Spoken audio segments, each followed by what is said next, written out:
छोटी मालकिन प्रणाम, मैं पैसे लेकर आया। हाँ गिरीश जी, अंदर आ जाइए।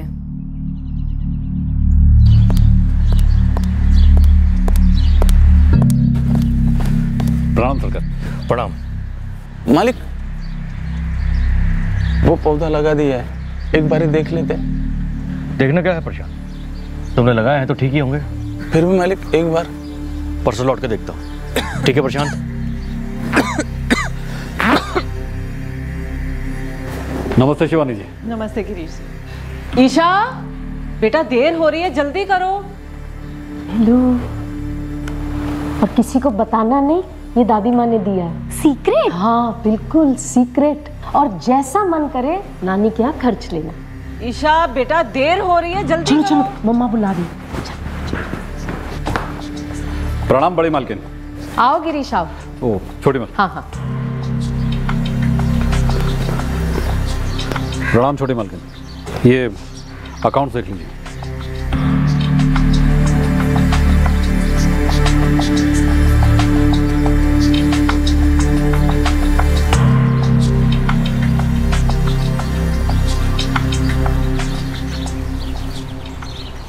माँ, परसों तक लौट कर आते हैं। ठीक है बेटा, आराम से जाना।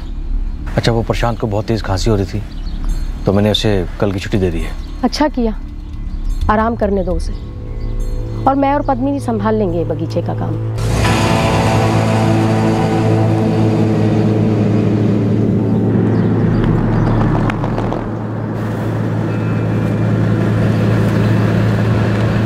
बड़ी मालकिन, रसोई का सारा काम हो गया, अब मैं निकलूं? ठीक है, परसों आना मत भूलना। और टाइम पे पूजा। जी।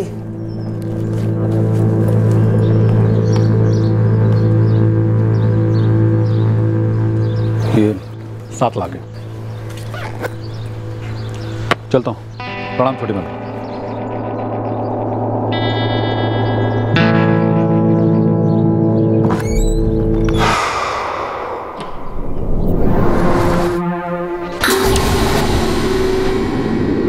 राम राम बड़ी मालकिन, चलता हूँ।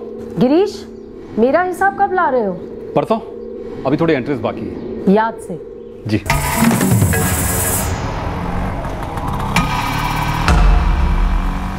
इस राजघराने में कल बहुत कुछ होने वाला है, बहुत कुछ। और इस बहुत कुछ की प्लानिंग शायद आज ही के दिन हुई थी, पर अगले दिन के बाद वाली सुबह इस कांड का पिटारा खुला। भयंकर कांड।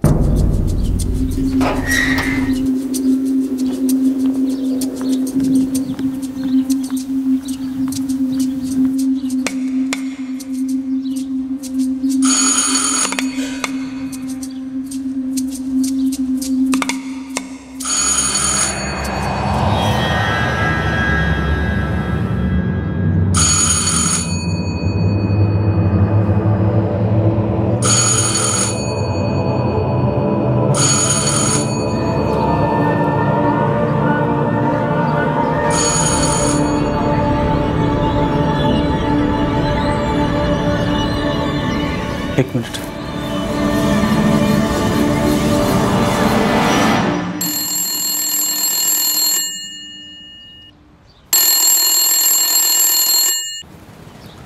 फोन भी कोई नहीं उठा रहा है। आदित्य साहब आज आने वाले थे, उन्हीं से पूछता हूँ।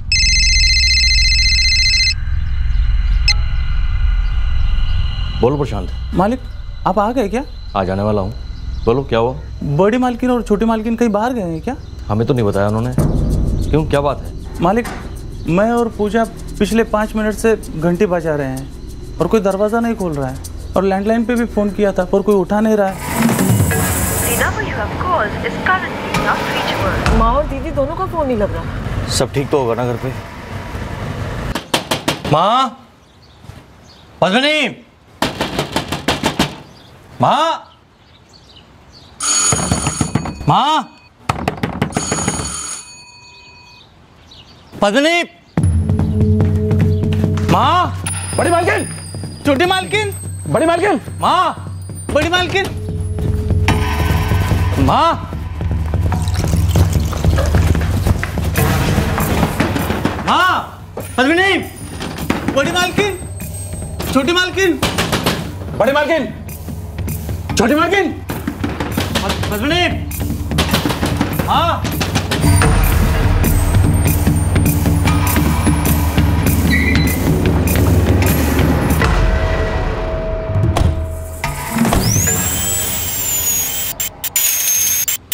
हम परसों मेरी वाइफ शिवानी के मायके गए थे परवानीगढ़। आज सुबह जैसे ही वापस लौटने की तैयारी कर रहे थे तो मुझे फ़ोन आ गया। किसका फ़ोन आ गया था आपको आदित्य जी? हमारे माली प्रशांत का। आपकी माताजी और बहन पद्मिनी कहीं जा सकती बाहर? जी बिल्कुल, जैसे बाकी लोगों का आना जाना होता है वैसे ही, लेकिन ऐसे बिना बोले कहीं चले जाएं ऐसा तो आज तक नहीं हुआ। नहीं साहब, रोज़ नहीं आती हूँ, एक दिन छोड़ के एक दिन आती हूँ। परसों आई थी और आज आई हूँ। तुम्हारा भी यही सिस्टम है, एक दिन छोड़कर एक दिन? जी नहीं साहब, मेरी रोज़ की ड्यूटी है, लेकिन परसों तबीयत खराब हो गई थी तो आदित्य साहब ने कहा कि कल छुट्टी ले लो। प्रशांत, खांसी रुक नहीं रही तुम्हारी? वो थोड़ा सा बुखार है मालिक। तो आज काम पर क्यों आए? उतनी भी बुरी हालत नहीं है मालिक, ठीक हो जाएगी। जी अपने आप ठीक होने वाली खांसी नहीं है। एक काम करो, डॉक्टर से मिलो, कल का दिन आराम करो और परसों काम पर आ जाना। वैसे भी हम आज और कल यहाँ पर नहीं हैं। और आप? जी मैं राजघराने के खेतों का हिसाब किताब देखता हूँ। परसों आया था छोटी मालकिन पद्मनी जी को खेतों का हिसाब किताब देने के लिए, और आज मुझे बड़ी मालकिन गायत्री जी को हिसाब देना था। आदित्य जी, इतनी बड़ी हवेली है आपके पास, लेकिन एक भी सिक्योरिटी गार्ड नहीं है, क्यों? क्योंकि कभी ज़रूरत महसूस ही नहीं हुई। सर। आदित्य जी आप रुकिए, पहले हम लोग अंदर जाएंगे, मुआयना करेंगे सब ठीक है कि नहीं।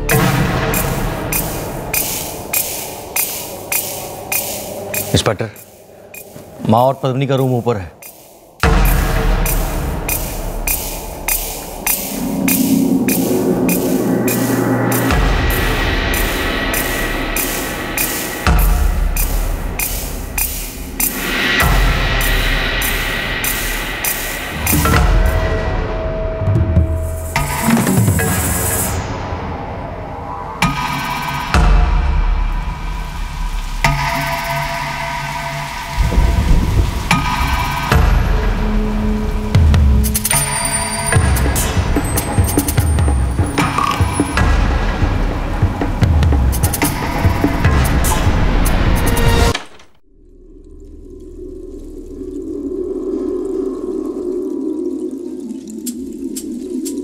क्या बात है इंस्पेक्टर?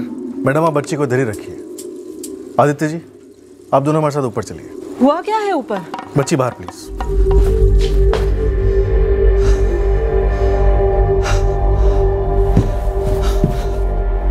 माँ, पद्मिनी,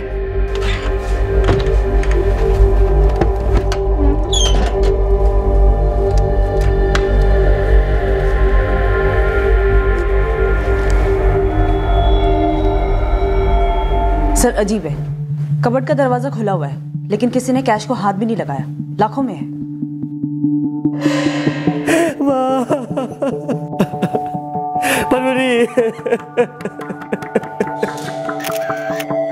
पद्मनी जी की बॉडी देखकर लग रहा है कि उनकी मौत इलेक्ट्रिक शॉक की वजह से हुई, जबकि हीटर पे हाथ माँ गायत्री का है और गले पे स्ट्रैंगुलेशंस के मार्क्स भी हैं।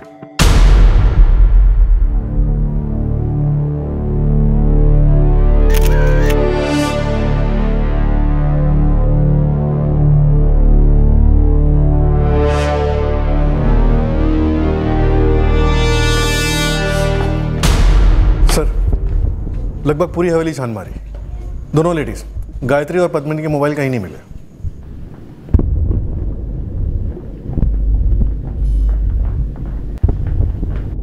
सब हवेली के किसी भी खिड़की और दरवाजे पर जबरदस्ती घुस के आने के कोई निशान नहीं है। घर का बाहरी दरवाजा सेल्फ लॉकिंग दरवाजा है, तो जो भी अंदर आया होगा वो चुपचाप इसी दरवाजे से बाहर चला गया होगा। सर कातिल कोई जान पहचान वाला हो सकता है। घर के माली प्रशांत को छुट्टी दी गई थी, नौकरानी पूजा की वैसे ही छुट्टी थी, और अकाउंट संभालने वाले गिरीश जी आज आने वाले थे। घर का बड़ा बेटा आदित्य, उसकी पत्नी शिवानी और बेटी ईशा भी यहाँ पर नहीं थे जब मर्डर्स हुए। हमारे सामने बहुत सारे बीज हैं, अब देखना यह है कि इन मर्डर्स की साजिश में कौन से बीज बोए गए थे। दोनों औरतों की मौत दम घुटने से हुई है, दोनों 30 से 48 घंटे पहले मारी गई हैं। 30 से 48 घंटे पहले?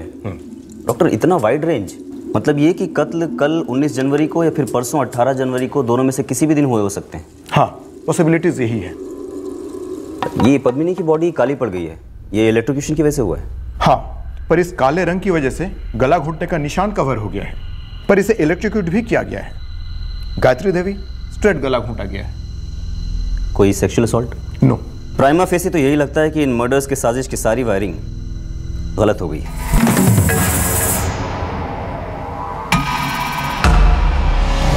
प्लान शायद ये था कि दोनों औरतों को इलेक्ट्रोक्यूट किया जाए ताकि देखने से लगे कि शॉक की वजह से एक्सीडेंटली दोनों मर गई हैं। शायद। वैसे डबल मर्डर केस है इंस्पेक्टर, उस घर में पिछले 48 घंटे के अंदर कुछ तो बहुत ज्यादा गलत हुआ है। डॉक्टर, गलत तो हुआ है, अभी पिछले 48 घंटों में हुआ है या बहुत समय से होता चला आ रहा है, ये तो सिर्फ समय बताएगा।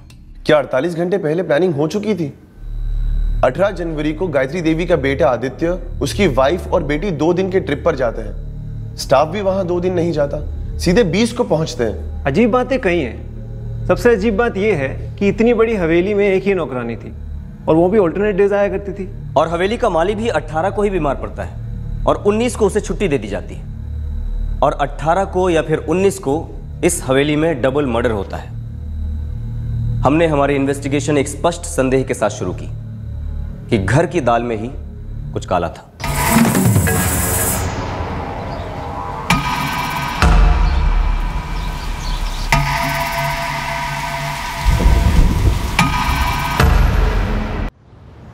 हम तो बस अफसोस ही कर सकते हैं कि काश हम कहीं ना गए होते, लेकिन तकदीर का लिखा ना तो कोई पढ़ सकता है और ना ही कोई रोक सकता है। ये डबल मर्डर्स तकदीर नहीं है, क्राइम है, भयंकर वाला क्राइम।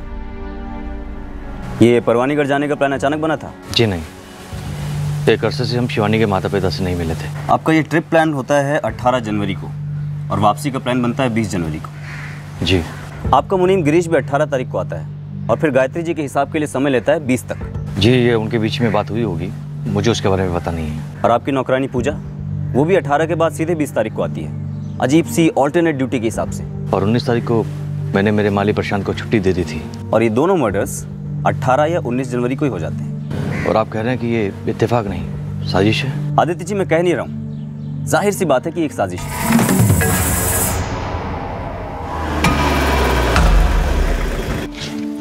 आप भी चलिए ना अंदर, मैं ज़्यादा टाइम नहीं लूँगी। अरे मैं कहाँ, तुम 2 सहेलियों के भरत मिलाप में अपनी नाक अड़ा हुआ है यार। तुम ईशा को लेकर वैशाली से मिल लो, मैं एक काम निपटा के आता हूँ। ठीक है, जैसी आपकी मर्जी, लेकिन आदित्य हमें मैक्सिमम 1 घंटे के अंदर निकलना है, तो आ जाना। हाँ ठीक है। 18 जनवरी को हम लोग लगभग यही कोई 11:30 बजे घर से निकले थे। पर ये प्लान कब बना था शिवानी जी? प्लान? कैसा प्लान? मायके जाने का प्लान। क्यों, कोई और भी प्लान बना था क्या? देखिए, कोई प्लान नहीं बना था, बस 17 जनवरी की रात को मैंने अपने हस्बैंड से बात की कि मम्मी के घर जाकर आते हैं, तो उन्होंने बोला ठीक है कल चलेंगे, बस। हमारा मेरी पत्नी शिवानी के मायके जाना ऐसा भी कौन सा बड़ा गुनाह हो गया इंस्पेक्टर? आप अपनी पत्नी के मायके गए और गुनाह आपके घर में हो गया आदित्य जी। अगर मुझे पता होता कि ऐसा होने वाला है तो क्या मैं ऐसा होने देता?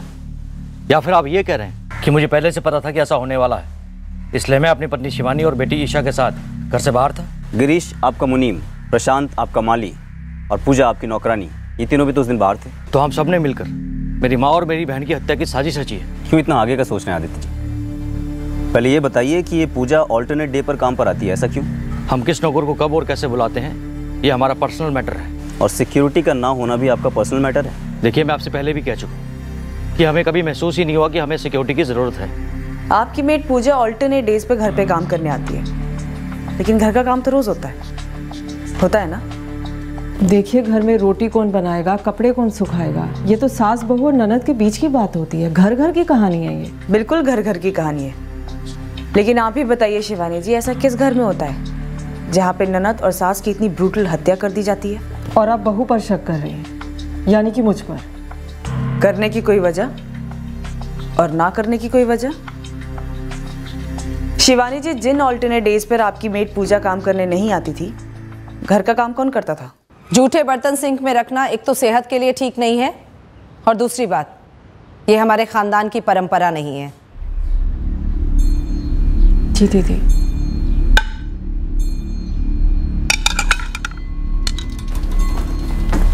गायत्री देवी और पद्मनी जी के हिस्से में जो पुश्तैनी ज़मीनें हैं, मैं उसकी देखभाल और सारे अकाउंट संभालता हूँ। ज़मीनें बढ़ चुकी हैं माँ, बेटी और बेटे के बीच? ये तो बड़े मालिक की मर्जी थी, इसलिए मरने से पहले वसीयत में तीनों को अपने अपने हिस्से दे दिए थे। आप गायत्री देवी और पद्मनी का हिस्सा संभालते हैं, आदित्य का क्यों नहीं? क्योंकि वो अपनी ज़मीन का हिसाब किताब खुद ही संभालते हैं। अकेले? हवेली का माली प्रशांत कभी कभार उनकी मदद कर देता है, काफ़ी खास है उनका। हाँ, प्रशांत चंडेल को बुखार था तो वो दवाई लेने के लिए आया था 18 तारीख को। बाकी वो उस दिन काम पे गया था या नहीं ये मैं कैसे बता सकता हूँ आपको? मैं यहाँ पिछले 10 साल से काम कर रहा हूँ साहब। प्रशांत, 10 साल काफ़ी होते हैं किसी को ठीक से जानने के लिए। राजघराना है साहब, लेकिन देखिए ना, इतने सीधे संस्कारी लोग, फिर क्या हो गया? बड़ी मालकिन और छोटी मालकिन को किसी ने मार डाला। कोई बचाने वाला भी तो नहीं था। ताज्जुब होता है कि इतनी बड़ी हवेली है लेकिन कोई सुरक्षा नहीं, एक भी सिक्योरिटी गार्ड नहीं। साहब, छोटा मुंह बड़ी बात, ये बात मेरे मन में भी कई बार उठी थी, लेकिन किस मुंह से मालिक से ये बात छेड़ता?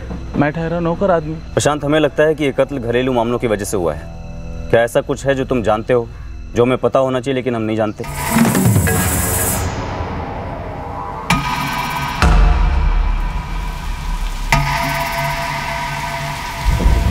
चार साल पहले जब तुम यहाँ काम पर लगी तब ये रीत थी, एक दिन आओगी और एक दिन छुट्टी। छोटी मालकिन ने पहले दिन ही बता दिया था कि घर की क्या रीत है। अब मालिकों की मर्जी जरा को पर। और घर में कोई अनबन? अनबन का तो पता नहीं मैडम, लेकिन छोटी मालकिन पद्मिनी जी बहुत सख्त किस्म की औरत थी। मतलब बात बात पर डांटती थी, सब पर गुस्सा करती थी। किसे डांटती थी? शिवानी जी को? डांटती तो सभी को थी, पर शिवानी भाभी पर ज्यादा गुस्सा करती थी। शिवानी, शिवानी। जी दीदी। 4 बजे माँ के लिए चाय जाती है, 4:05 हो रहे हैं और अभी तक चाय नहीं गई। हो क्या रहा है यहाँ पे? दीदी मैंने पूजा से कह दिया था बनाने के लिए। पूजा ने अभी तक चाय नहीं बनाई तो तुमने उससे पूछा भी नहीं कि क्यों नहीं बनाई? घर के नौकरों पर अपनी गलतियां मत थोपो, जल्दी से बोलो उसे चाय बना कर लाए, या मैं बोलूं अगर वो तुम्हारी नहीं सुनती तो।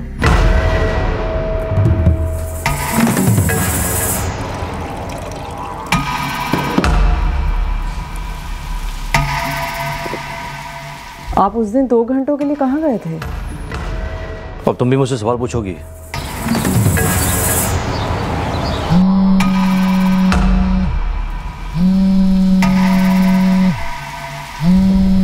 गिरीश जी, एक बात सच सच बताना, अब जो गायत्री देवी और पद्मिनी को रास्ते से हटाया गया है तो ये पूरा पूरा रास्ता किसके लिए खुलता है? जाहिर सी बात है सब कुछ आदित्य जी को ही मिलेगा, क्योंकि परिवार में अब वही एक बचे हैं। तेरे चेहरे की हिचकिचाहट काफ़ी कुछ कह रही है प्रशांत चंदेल। बेहतर होगा कि जो कुछ जानता है उगल दे। साहब, मैंने वही कहा जो मैंने सुना है। प्रशांत चंदेल, तूने सच सुना है या तो हमसे झूठ बोल रहा है, ये तय करना हमारा काम है। साहब, बिजली टूट पड़े अगर मैं झूठ बोलूं? पता नहीं गायत्री देवी और पद्मिनी जी ने कौन सा झूठ बोला था जिन पर वाकई बिजली टूट पड़ी। साहब जी, पद्मिनी जी और आदित्य साहब की बनती नहीं थी। किस बात को लेकर? वो जमीन बंजर हो चुकी है। हम रोज जो अनाज खाते हैं उसी बंजर जमीन से आता है आदित्य। जमीन हाईवे को लगकर है पद्मिनी। बिल्डर वहां पर होटल बनाना चाहता है, जिसके लिए वो हमें अच्छे खासे पैसे देने के लिए तैयार है। बेचने के लिए इससे अच्छे दाम नहीं मिलेंगे हमें, और ना ही इससे अच्छा समय आएगा। पर मुझे नहीं बेचनी वो जमीन आदित्य। वो जमीन माँ और सिर्फ माँ की है। तुम अपनी मर्जी क्यों थोप रही हो उन पर? क्यों दिमाग खराब कर रही हो माँ का? माँ का दिमाग इतना कमजोर नहीं है आदित्य, न कभी था और न कभी होगा कि कोई भी उसे खराब कर सके। माँ, समझने की कोशिश करो प्लीज। बिल्डर जो आज दाम देने के लिए तैयार हुआ है वो कल नहीं मिलेंगे। पिछले 12 सालों में जमीन के दाम सिर्फ बढ़ते ही जा रहे हैं आदित्य, पर लगता है माँ के लिए इज्जत घटती जा रही है। जब तक माँ जिंदा है वो जमीन नहीं बिकेगी। तो सीधे कहो ना कि तुम्हारा इरादा ये है कि माँ सारी की सारी जमीन तुम्हारे नाम पर छोड़ जाए, और तुम्हारा इरादा है अपनी जमीन बचा कर रखो, बाकी सबकी जमीनें बेचकर पैसों में हिस्सा लो। क्यों? आदित्य, पद्मिनी, चुप हो जाओ तुम दोनों। शुरुआत किसने की थी माँ? बिल्डर का ऑफर कौन लेकर आया था आदित्य? मैंने कहा ना, चुप हो जाओ तुम दोनों। मुझे नहीं बेचनी वो जमीन।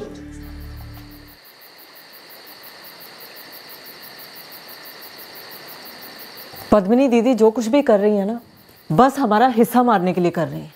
अच्छे से जानता हूँ, 1 नंबर की मौका प्रस्त।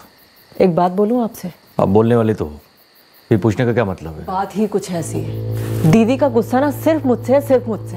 क्यों? क्यों क्या? शादी और बच्चे का सुख तकदीर में लिखवाया तो नहीं जाता ना। और माँ भी हमेशा उसी की तरफदारी करती है। भला कौन सी माँ चाहेगी? बेटी का घर नहीं बसा, गोद नहीं भरी, जाहिर सी बात है माँ जी का गुस्सा भी ना हम दोनों पर ही है। काश मैं इस डील की अहमियत माँ को समझा पाता। यह मौका वापस नहीं आएगा शिवानी। सो जाइए, जो हो नहीं सकता ना उसके बारे में सोचने का भी कोई फायदा नहीं।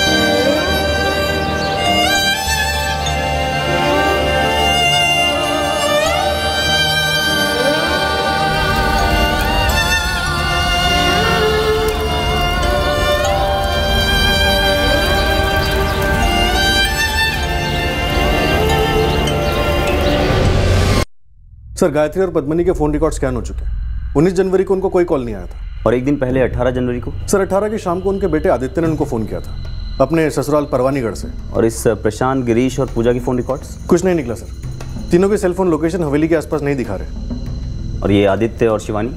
इनका मामला गड़बड़ लग रहा है सर। दोनों के फ़ोन रिकॉर्ड्स और स्टेटमेंट में काफ़ी बड़ा गैप है और इसी गैप से हमारा पहला लीड निकल सकता है।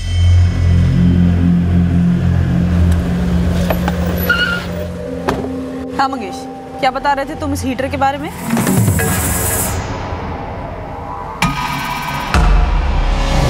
बस मैं गांव के मार्केट में टहल रहा था, तभी सुनने में आया कि 15 दिन पहले वो अपने आदित्य साहब है ना, उन्होंने 2 हीटर खरीदे थे। कहाँ से? सिंह इलेक्ट्रिकल्स, मार्केट में एक छोटा सा दुकान है। सर आदित्य राठौड़ 18 तारीख को लगभग सुबह 11:30 बजे दीवानगढ़ से परवानीगढ़ के लिए निकला, लेकिन उसके कॉल रिकॉर्ड साफ बता रहे हैं कि वो दोपहर 2:30 बजे तक दीवानगढ़ में ही था। और फिर शाम को शिवानी के मायके परवानीगढ़ पहुंचकर अपनी मां को फोन करता है। कहीं ऐसा तो नहीं कि ये मर्डर्स 19 नहीं बल्कि 18 जनवरी की शाम को हुए हों? दोनों 30 से 48 घंटे पहले मारी गई है। शायद आदित्य ने गायत्री जी के फोन पर कॉल करके किराए के हत्यारों से बात की होगी, जो उस वक्त तक इस डबल मर्डर को अंजाम दे चुके थे, और गायत्री जी का फोन इन हत्यारों के पास था। सर शिवानी को 18 की दोपहर 2:15 बजे एक कॉल आया था। किसका नंबर है? कोई वैशाली गुप्ता है सर। तुम ईशा को लेकर वैशाली से मिल लो, मैं एक काम निपटा के आता हूँ। मतलब 18 को ही कोई प्लान बन गया था।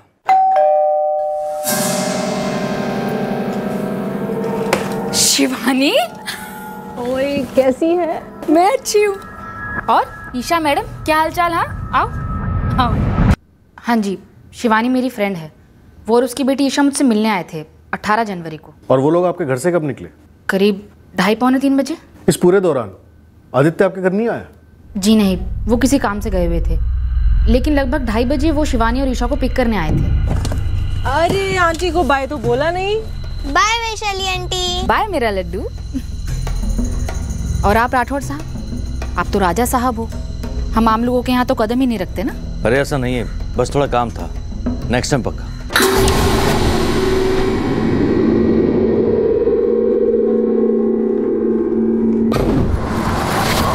आदित्य, एक मिनट बात सुनना। हाँ बोलो शिवानी। पुलिस ने वैशाली को फोन किया था। क्यों? हमारे बारे में पूछ रहे थे। पूछने दो ना। आदित्य तुम मुझे बताते क्यों नहीं कि उस दिन तुम 2 घंटे के लिए गए कहाँ थे? शिवानी मैंने तुमसे कहा ना, मैं किसी काम में था जहाँ मुझे 2 घंटे लग गए थे। फिर एक ही सवाल तुम मुझसे बार बार क्यों पूछ रही हो?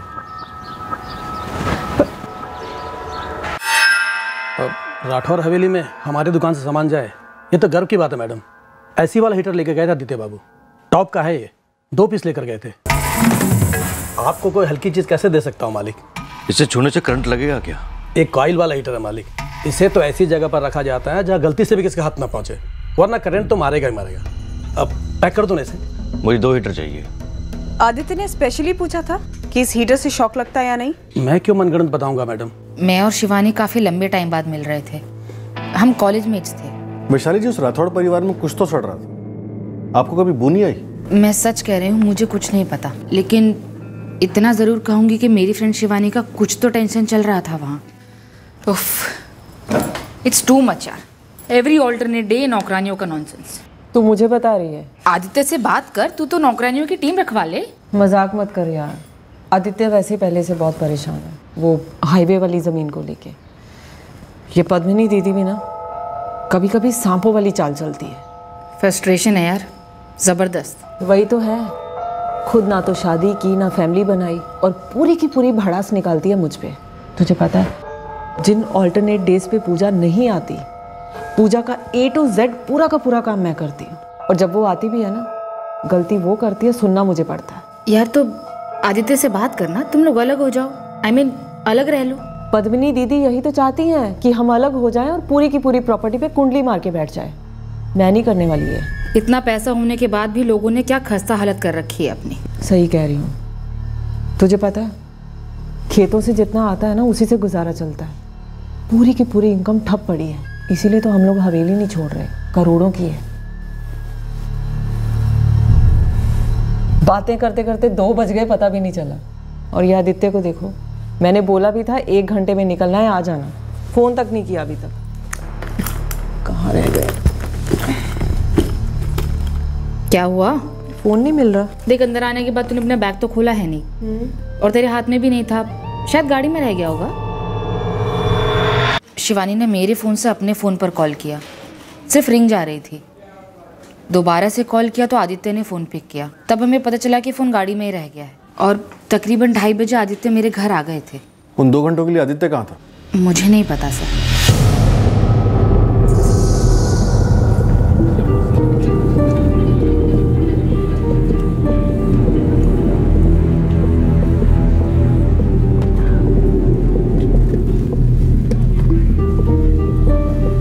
लेटेस्ट मॉडल किधर से मिला बे तुझे?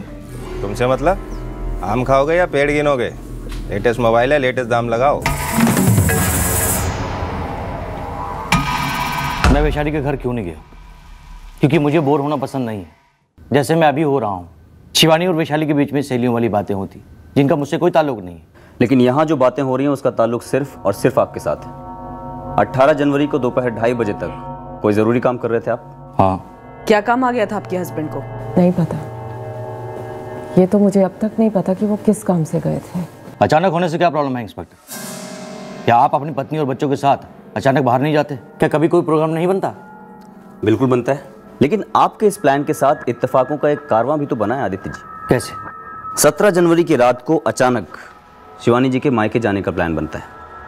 अगले दिन रास्ते में किसी पुरानी सहेली वैशाली के घर रुकने का प्लान बनता है, और वहाँ भी सिर्फ शिवानी जी वैशाली से मिलती हैं, आप नहीं। आप किसी रहस्यमयी काम के लिए गायब हो जाते हैं और उसके बाद किसी को नहीं बताते कि वो काम क्या था। कहाँ गए थे आदित्य जी? मैं एक पर्सनल काम से गया था। कौन सा पर्सनल काम? मैंने कहा ना पर्सनल। आदित्य जी, हमें पता है कि आप कहाँ थे। तो बताइए। बताइए। पूरे गांव से पूछताछ की हमने, एक एक उस शख्स से जिसका आपके साथ ताल्लुक हो सकता है उससे पूछा गया है, लेकिन हर इंसान ने यही कहा है कि वो आपसे नहीं मिला है। तो ये कि एक आदमी ने आपको देख लिया था। कहाँ? आपके खेतों के पास, आपकी हवेली के बहुत पास। आप गाड़ी लगाकर आराम कर रहे थे। आदित्य जी, ऐसा कौन सा काम करके आए थे जो इतने थक गए थे आप? ये हीटर ठीक 15 दिन पहले आपकी सास और ननद के रूम में लगाया गया था, है ना? जी। माँ, सर्दियों में ये हीटर कमरे को गर्म रखेगा। क्यों तकलीफ की बेटा? माँ, आप बहुत बदल गई हो। क्या हुआ आदित्य? आप मुझसे ऐसे फॉर्मल पेश आती हो जैसे मैं आपका बेटा नहीं पराया हूँ। जब से मेरी शादी हुई है तब से। ऐसा कुछ नहीं है। इधर आओ, मेरे पास बैठ। माँ, मैं अजनबी नहीं हूँ, मैं बेटा हूँ आपका, दुश्मन नहीं हूँ माँ।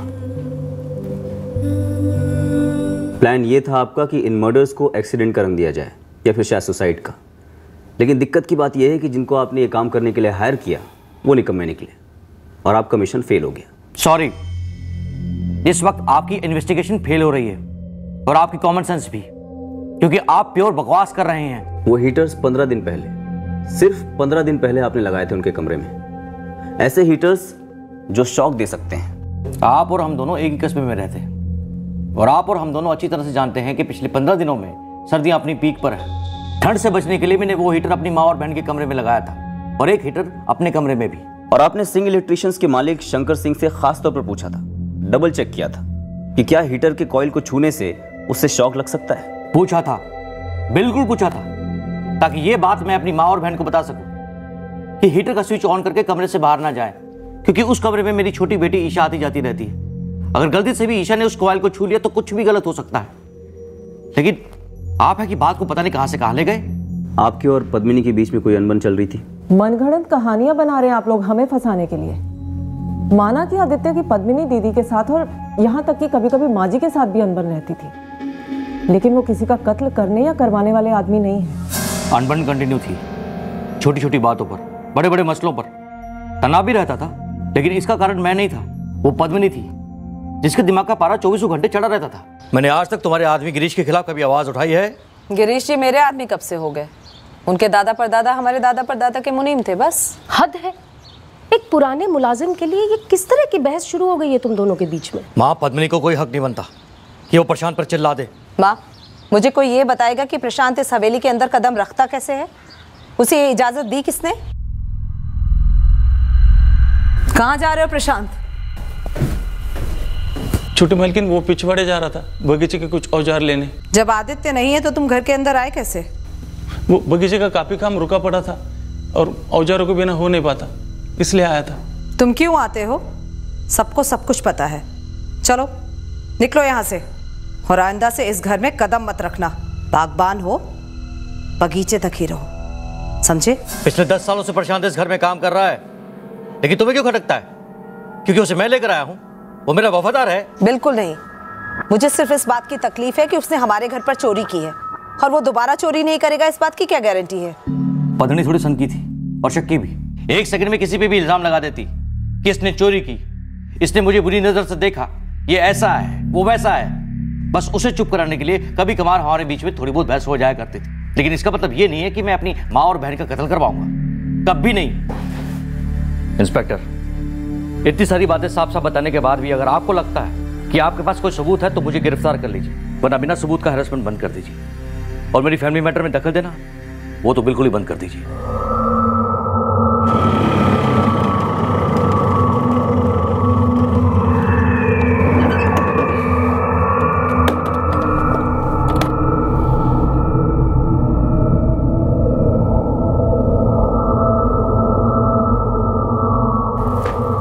राम राम छोटे मालिक, अंदर आ सकता हूँ? आओ गिरीश, आगे से पूछा मत करो, ऐसे ही आ जा करो।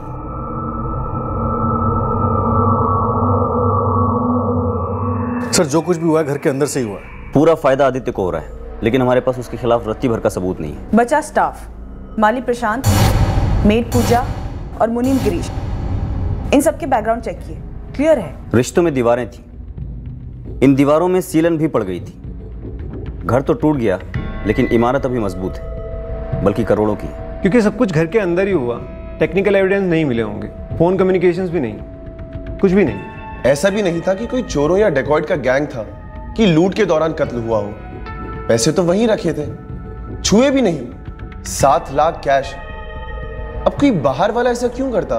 पर एक्चुअली बाहर वाला इन्वॉल्व था, पैसे भी इन्वॉल्व थे, और हमारा सबसे पहला अंदेशा भी सही साबित हुआ कि यह डबल मर्डर एक बिगड़े हुए प्लान का नतीजा था, और इस नतीजे पर भी हम बाहर से ही पहुंचे। जैसे उसने फोन दिखाया मैंने बस भांप लिया, चोरी का माल है। मैंने सोचा आप लोगों को खबर कर दूं। कौन है वो आदमी और रहता कहाँ? अरविंद चौहान नाम है उसका, हमारे दुर्गानगर का ही है। करता क्या?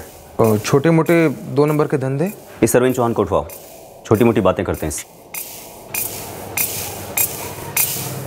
हाँ गिरीश जी, अंदर आ जाइए।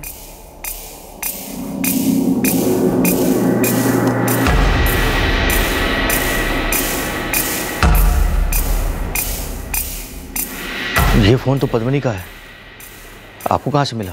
किसी ने बेचा इसे, खरीदने वाले ने आकर ईमानदारी से रिपोर्ट करा दिया।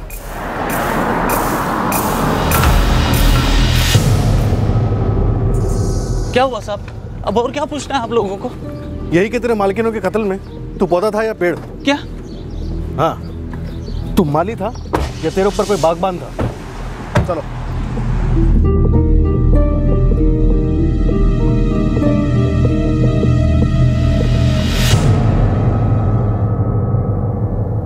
क्राइम हिस्ट्री में डिप्लोमा है इस अरविंद का, चोरिया मारपीट सब। और अब 2 कत्ल करके सीधे पीएचडी कर ली। नहीं साहब नहीं, मैं तो बस पैसों की लालच में वहां गया था, तो हुआ अब क्या बताऊं साहब। सब कुछ बताएगा तू अरविंद, तेरी पीएचडी का वाइवा एग्जाम है आज। बताया तो मालिक, वो हवेली का माली प्रशांत चंदेल, उसने जो कहा मैंने वो किया साहब। और ये प्रशांत चंदेल, ये किसकी सुन रहा था? कौन था इसके ऊपर? कोई नहीं था साहब, बस उसके अंदर बदले की आग थी। उन्होंने 4 साल पहले उसे जेल भिजवाया था। ये प्रशांत चंदेल की चोरी का केस तो हमारे ही थाने का है। मैडम हम में से कोई भी तब इस थाने में नहीं था। पीएसआई साहब 1.5 साल पहले आए, आप 1 साल पहले, बड़े साहब को आए हुए 6 महीने हो गए, और मुझे खुद 2 साल हो गए, और ये केस तो 4 साल पुराना है मैडम। आदित्य, मेरा बैग यही था हॉल में, और उसमें से पूरे 50,000 गायब हैं, और तुम्हारे इस प्रशांत के अलावा और कोई नहीं आया यहाँ। हमने पैसा नहीं लिया है मालिक, बैग को छुआ तक नहीं, बस पिछवाड़े से सामान लेकर चुपचाप निकल गए। तो या तो हम झूठ बोल रहे हैं या पैसों के पर निकल आए। पिछले 6 सालों से काम कर रहा है यहाँ प्रशांत, और आज तक अपने ही हाथों से लगाए हुए पौधे का एक फूल तक अपने घर नहीं लेके गई है। और पता नहीं क्या क्या चुरा कर ले गया होगा इन 6 सालों में इस हवेली से। नहीं नहीं छोटी मालकिन, ऐसा मत कहिए। मैं कितने सालों से ईमानदारी से काम करता आया हूँ यहाँ पर, और सिर्फ साहब का ही नहीं, आपका भी तो काम करता हूँ ना। तो एक आखिरी काम और कर लो प्रशांत, चुराए हुए 50,000 वापस कर दो और आइंदा से इस हवेली में कदम मत रखना। पद्मनी, इस हवेली के सारे फैसले सिर्फ तुम नहीं कर सकती। ये पुलिस केस है आदित्य, अब फैसला अदालत करेगी और साबित पुलिस। रुको पद्मिनी, पुलिस को बुलाने की क्या जरूरत है? माँ रोको ने से। हेलो, दीवान बाग पुलिस स्टेशन, मैं राठौर हवेली से बोल रही हूँ, पद्मिनी राठौर।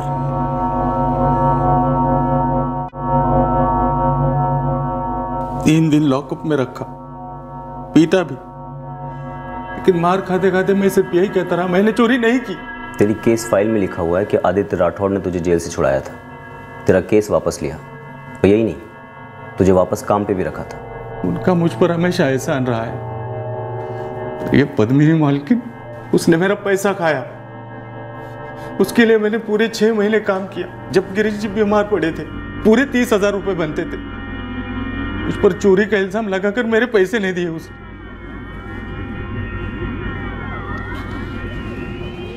छोटी मालकिन, मेरे पैसे तो दे दो मुझे।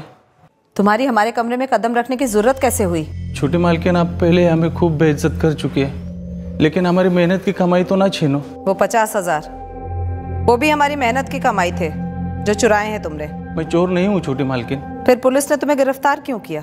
आदित्य ने तुम्हारी जमानत देकर तुम्हें काम पे वापस रखा है, पर हमारी नजरों में तुम हमेशा चोर रहोगे।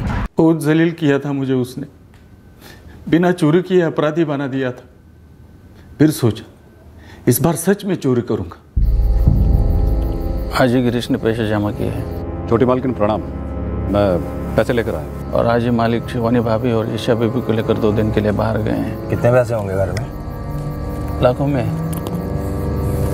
पॉकेटमारी में इतनी जीतोड़ मेहनत है, पकड़े जाने का इतना बड़ा रिस्क है, हाथ लगते हैं क्या 100-200? हाँ तो मतलब पूरा बागीचा है, सारे फूल हमारे, जो चाहे तोड़ो। कांटे भी है। क्या कांटे? फूलों के दोनों गमले तोड़ने होंगे। मारी डालते हैं दोनों को। सच? और नहीं तो क्या, इतनी बेइज्जती की है तेरी। पैसों से तो सिर्फ मेरे दिल को ठंडक मिल सकती है, तेरे दिल को नहीं। पकड़े गए तो? कभी नहीं। हाथी की मौत के लिए आज तक चीटी पे शक हुआ है कभी?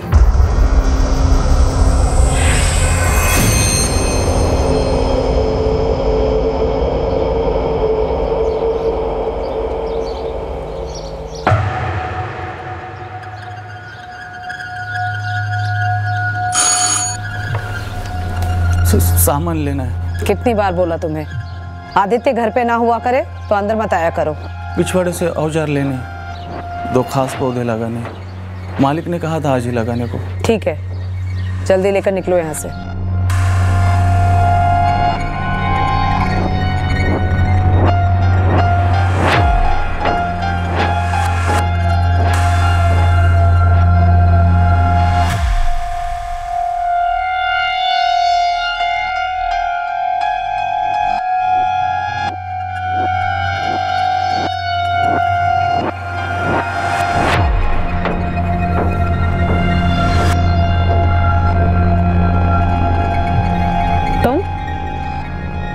ये कौन है तुम्हारे साथ?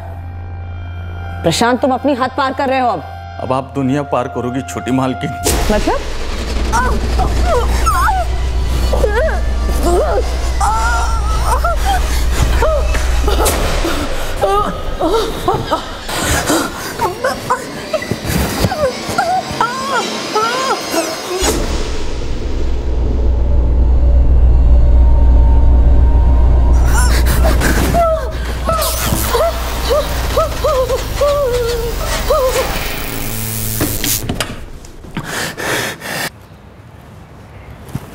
अबे ये क्या कर दिया?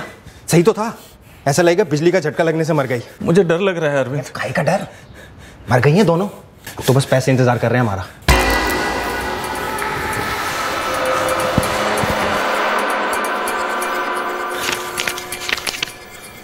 वे तो 10,000 ही है, तूने तो कहा था लाखों है। मुझे लगा था गिरीश लाखों लाया होगा।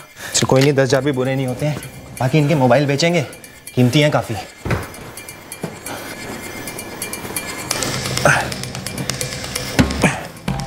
ये क्या कर रहा है? अबे एक्सीडेंट लगना चाहिए ना मेरे भाई। हो गया ना, चलना चलना जल्दी। रुक ना, कौन आ रहा है अब यहाँ? रुक 1 सेकेंड, काम परफेक्ट होना चाहिए एकदम।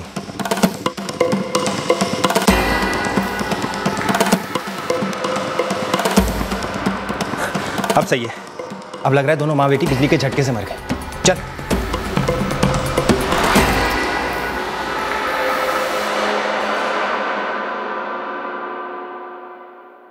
जुर्म की दुनिया में कोई नर्सरी का भी स्टूडेंट होगा ना, तो वो भी यही बोलेगा, तुम्हारा प्लान परफेक्ट नहीं था, बल्कि परफेक्ट का उल्टा था, एकदम कच्चा। तुम दोनों को सिर्फ गलत फहमी थी कि तुम कभी पकड़े नहीं जाओगे, खासकर तुझे प्रशांत चंदेल। 4 साल से दम घुट रहा था। जब भी हवेली से कोई चीज गुम हो जाती, मुझ पर बरस पड़ती थी, पुलिस की धमकी देती थी। मैंने हमेशा तुझ पर भरोसा किया, इसलिए 4 साल पहले मैंने तुझे पुलिस से छुड़वाया था। पर मुझ पर लगा दाग तो नहीं छूटा ना मालिक। और वही झूठा इल्जाम तो मुझ पर लगाने चला था, पुलिस को गुमराह करके, कि मैंने अपनी माँ और बहन का कत्ल करवाया है। कहाँ गई तेरी वफादारी? गलती हो गई मालिक। लेकिन प्रशांत, तुझे मरते दम तक इस बात का अफसोस रहेगा कि तूने अपने ही हाथों से अपना बागान उजाड़ दिया, अपने जीते जी अपनी बीवी को विधवा और बच्चे को अनाथ बना दिया। इसे गलती नहीं कहते प्रशांत।